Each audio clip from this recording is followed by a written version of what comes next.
Hello, welcome back to elite recipes. இன்றைக்கி நம்ம பருப்பு உருண்டை குழம்பு எப்படி செய்கிறதுன்றதை பார்க்க போகிறோம். பருப்பு உருண்டை குழம்பு ஹை ப்ரோட்டீன் டயட்டு. நம்ம லஞ்சுக்கும் வச்சுக்கலாம், சப்பாத்திக்கும் சாப்பிட்டுக்கலாம்.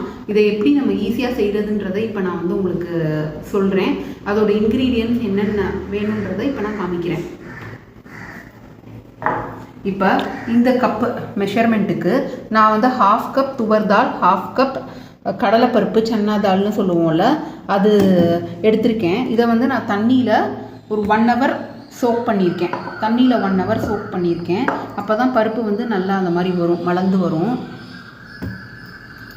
சில்லி பவுடர் சாம்பார் பவுடர் இருக்குல்ல, சில்லி, அது 4 ஸ்பூன்ஸ் இதை எடுத்து வச்சுருக்கேன். டேமரண்ட் லெமன் சைஸ் வாட்டரில் சோக் பண்ணியிருக்கேன்.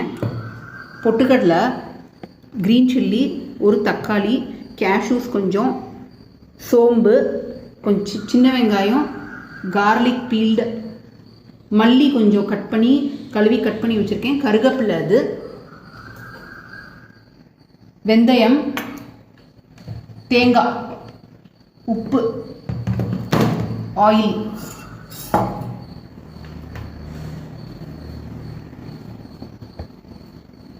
இப்போ நம்ம பருப்பு ஊற வச்சுருக்கோம்ல, அந்த தண்ணியை இந்த புளி தண்ணியோட வடிகட்டிடுங்க. வடிகட்டிட்டு இந்த பருப்பை மிக்சியில் இப்போ நம்ம போட்டு அரைக்கணும்.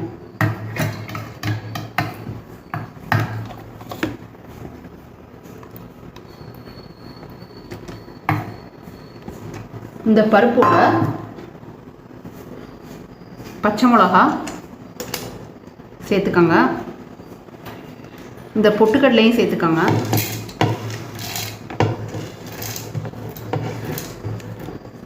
இதில் சோம்பு வச்சுருக்கோம்ல, இதில் பாதி எடுத்துக்கோங்க. பாதி நம்ம உருண்டைக்காக எடுத்துக்கலாம், பாதி குழம்பு செய்கிறதுக்காக எடுத்துக்கலாம்.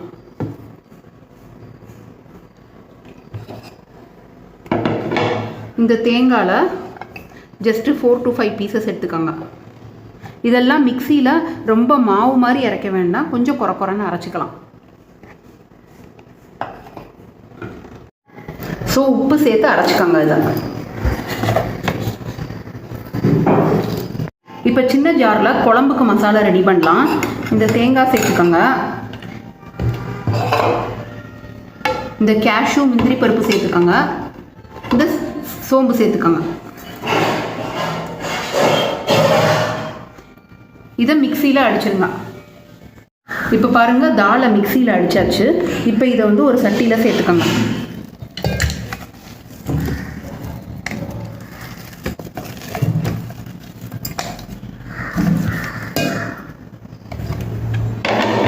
இதோட கட் பண்ண சின்ன வெங்காயத்தையும் சேர்த்துக்கோங்க.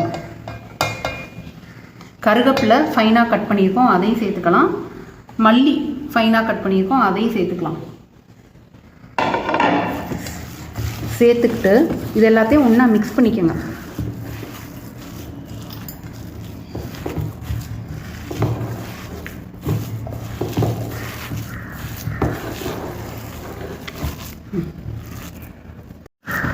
இப்போ இதெல்லாம் மிக்ஸ் பண்ணியாச்சு. இப்போ இதை எடுத்து குட்டி குட்டி பால்ஸாக இப்படி உருட்டிக்கங்க. நல்லா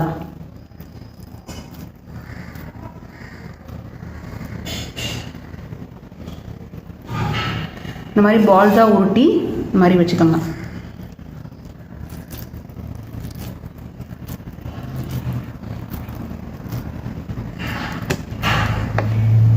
இதே மாதிரி எல்லாத்தையுமே பால்ஸாக உருட்டிக்கோங்க. இப்போ நம்ம இதில் 20 பால்ஸ் எடுத்துருக்க பருப்பில். இதை நம்ம இப்போ ஆவியில் வேக வைக்கணும். இப்போ இட்லி சட்டியில் கீழே தண்ணி வச்சு மேலே இட்லி தட்டு வச்சு அதில் துணியை போட்டு தண்ணி சுட்டதுக்கப்புறமா நம்ம பால்ஸ் எல்லாம் வரிசையாக அதில் அடுக்கி வச்சுட்டு இதை அட்லீஸ்ட் 10 to 15 மினிட்ஸ் இதை அந்த பருப்பெல்லாம் வேக வைங்க. ஸோ ஸ்டீமில் வெந்த பருப்பை தான் நம்ம பருப்பு உருண்டை குழம்புக்கு யூஸ் பண்ண போகிறோம்.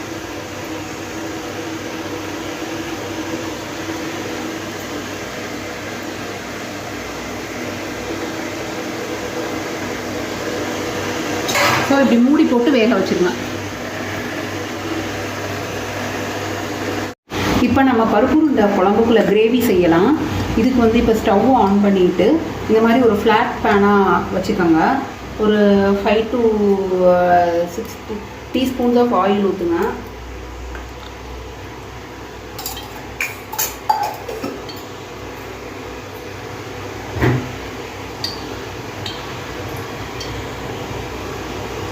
வெந்தயம் போடுங்க.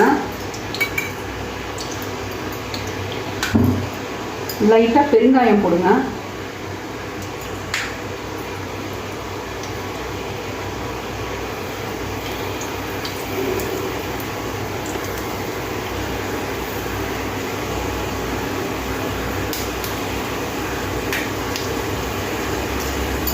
வச்சிருக்க சின்ன வெங்காயம், வெள்ளைப்பூடு, தக்காளி,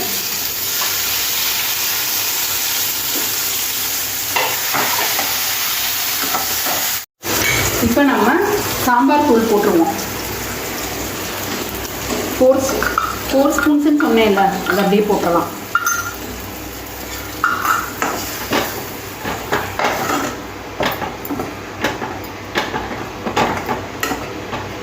இப்போ நம்ம வச்சிருக்கோம்மா, இப்போ அரைச்சி வச்சிருக்க குழம்புக்குள்ள மசாலா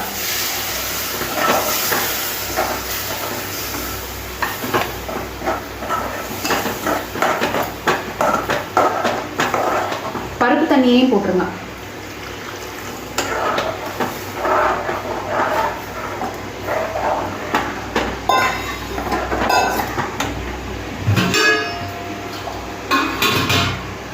கொஞ்சம் தண்ணி ஆட் பண்ணிக்கோங்க.